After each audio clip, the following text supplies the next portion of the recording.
Mais être bon, c'est une chose, mais il y a deux autres atouts, et en fait, il en faut au moins deux sur les trois. C'est donc être bon en dessin. Est-ce qu'il y a d'autres options dans ceux qui sont dans l'animation? Est-ce qu'il y a des projets personnels, c'est important? Est-ce que ça peut aboutir? Est-ce que c'est possible? Comment vous faites en fait pour équilibrer un peu votre vie financière quelque part, hein? Alors, moi, je vais parler plus de ça théoriquement, dans le sens où je suis encore étudiante, et aussi, ça, c'est un point qu'il faut que je soulève par souci de transparence. Mais les écoles d'animation, ça coûte en moyenne 8 000 € l'année.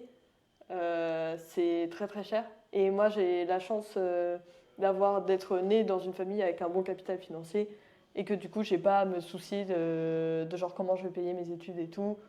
Et aussi que je sais que quand je vais commencer ma vie professionnelle, voilà, j'ai mon livret A, j'ai des trucs comme ça. Enfin, j'ai un filet de sécurité.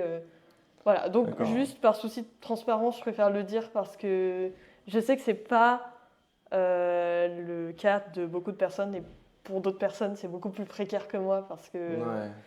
Mais du coup, Attends, mais sur le coup, vu qu'on est dans l'argent, oui, c'est quoi les attendus réalistes? Parce que souvent dans les écoles, on te dit n'importe quoi, tu vois. Sur 5 ans, tu prends 5 fois 8, 40 000 euros de dette. ouais. Et après, tu t'attends à combien? Enfin, c'est quoi pour un débutant? Alors justement, en fait, c'est des métiers qui fonctionnent énormément à la notoriété. Et c'est là où je voulais un peu en venir, c'est que en fait, c'est très compliqué de se faire un nom. Parce qu'en fait, c'est un truc où le diplôme, très bien. Mais ce qu'ils attendent, c'est un bon book et voir si tu as de l'expérience aussi dans d'autres choses. Ça peut être évidemment dans un studio, mais aussi si tu as fait des boulots à côté, si tu as travaillé pour quelqu'un. Enfin, moi, par exemple, j'ai fait quelques missions de freelance. Mhm. Et ça, c'est quelque chose qui peut me servir. Ou même si tu as un truc en rapport avec le dessin. Donc, par exemple, il y a beaucoup de gens qui vendent des prints. Moi, j'ai une boutique, je fais mes vidéos et tout, montrer que tu t'intéresses réellement au truc et que tu es réellement passionné, c'est ça.